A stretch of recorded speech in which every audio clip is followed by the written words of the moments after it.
Hello and welcome. In this video, we'll go over the basics of the spending disadvantage. In this video, we'll go over some of the basic ideas behind the argument, review the parts of a disadvantage, go through the different trade-off scenarios in this file, and talk a little bit about how to use a spending disadvantage to win a debate. First, let's introduce the spending disadvantage. The government collects money from citizens, companies, and other groups through taxes such as the income tax, the sales tax, the property tax, the estate tax, and any number of other methods every year. This creates a budget which will cover all sorts of spending priorities: the military, the arts, education, healthcare, agriculture, law enforcement, infrastructure, you name it. Just like a family, if the government wants to spend more money in one area, it has to spend less money in another area. This argument suggests that there is a trade-off between education spending, such as the plan, and different parts of the budget. The argument is that the advantages of the plan are not important enough to justify the decrease in spending elsewhere. As a reminder, disadvantages have three main parts, and you have to win all three in order to win the round. The uniqueness will say that spending exists in the part of the budget now, and the link will argue that spending on education will trade off with this other part of the budget. The impact is the negative outcome, where funding is lost in another part of the budget. First, let's go over the military spending disadvantage. The uniqueness is simple. The United States is going to spend a lot of money to fight ISIS terrorists and prepare missile defense against North Korea now. That's the Herb evidence from the WUDL. This sets the scene. We will be able to protect our country from emerging threats if we don't change anything now. The link is simple. New education spending, such as the plan, will be reallocated from the military budget, especially this new spending designed to fight ISIS and prepare missile defense against North Korea. The impact is that the things we were going to spend money on, such as fighting ISIS, is important. If ISIS is preparing to attack the United States now, we have to respond and defend ourselves. The Rodriguez evidence suggests that the risk of a terrorist attack is higher than you'd think. Remember how we didn't predict that 9/11 was going to happen either? Next, let's talk about the healthcare spending disadvantage. The uniqueness is simple. The United States is spending money on healthcare to fight against infectious diseases and on preventative medicine now. This sets the scene. We will be able to keep our country healthy and fight emerging diseases if we don't change anything. The link is that new education spending, such as the plan, will be reallocated away from the healthcare budget, especially this new spending designed to fight infectious diseases and to engage in preventative medicine. The plan will trade off with this existing spending, making us less healthy. The impacts couldn't be more clear. Infectious diseases can kill people, and preventative medicine can prevent suffering before it risks lives. Now let's talk about the criminal justice spending disadvantage. First, the uniqueness. The United States is spending more money on rehabilitation programs now.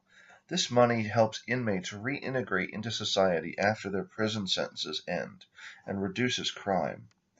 This sets the scene. We'll be able to prevent crime successfully through rehabilitation programs if we don't change anything now. However, new education spending will be reallocated away from the criminal justice budget. That's the link. This spending will especially reduce rehabilitation programs, which are quite expensive. The impact is that removing rehabilitation programs will increase the crime rate, hurting the economy and killing more people than formal wars. Now that we've gone over the story of the three disadvantages in this file, let's talk about how to use them. To introduce a disadvantage, you need to read the shell or outline of the argument in the first negative constructive, or 1NC.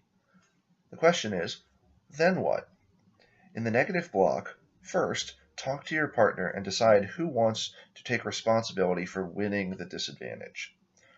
Once you've decided, the formula is pretty simple. First, have that debater give an overview of what the story of the disadvantage is. What is the narrative that you're trying to tell the judge? Remember, keep this brief. Next, extend your uniqueness arguments and read additional evidence if you need. Be sure to answer all the 2AC arguments against your disad. Next, extend the link. Read case-specific evidence about how expensive the plan is, and feel free to bring in anything you've gained in cross-ex or any logic that you might have about how the plan is going to cost a lot of money. Be sure to answer any 2AC link arguments here. Lastly, extend the impacts. These are the big, scary reasons why the judge should care about your negative argument. First, answer some 2AC arguments that the affirmative has made against you. Next, do some impact calculus. Talk about the time frame, the magnitude, and the probability of your impacts and compare them to the affirmative. If you have time left, feel free to add new impact scenarios to add some extra offense to your strategy. In the 2NR, your goal is to sell the judge on why you should win. So tell the story of the disadvantage. What is the narrative? How do all the pieces fit together? Next, answer all the 1AR arguments, the uniqueness, the link, and the impact. And lastly, do some impact calculus. Compare with the affirmative the time frame, the magnitude, and the probability of your arguments. The idea of turning case is an advanced argument that describes how the impacts of the disadvantage interact with the impacts of the affirmative case. Turn case arguments deny the affirmative access to their impacts because the impacts of the disadvantage happen first or make them inevitable. For example, the military spending disadvantage says that ISIS will attack the United States. A turns case argument could say things like, the chaos of a terrorist attack will channel further spending towards the military and away from education, destroying the plan. A terrorist attack might disrupt people from attending school and hurt their education. Or more simply, if people are dead from a terrorist attack, they can't learn or do whatever the affirmative claims they will do in order to get advantages. On the healthcare spending disadvantage, the argument is that education spending will trade off with our ability to fund disease prevention and anti-smoking campaigns that save lives. Turns case arguments could sound like unhealthy students can't learn, or students whose families suffer health problems will be distracted and won't pay attention in school. The criminal justice disadvantage argues that rehabilitation is keeping crime down, but new education spending will destroy rehab programs and cause a spike in crime. Turns case arguments could be that students won't come to school or focus when they do if they're afraid of crime. You could also say that students won't focus on school if they, their friends, or their families are the frequent victims of crime. In the JV division, the thesis of negative arguments must remain predictable for the affirmative. This means you still have to argue that spending on education trades off with spending on either the military, healthcare, or criminal justice. However, you can do new research to improve your arguments and add scenarios.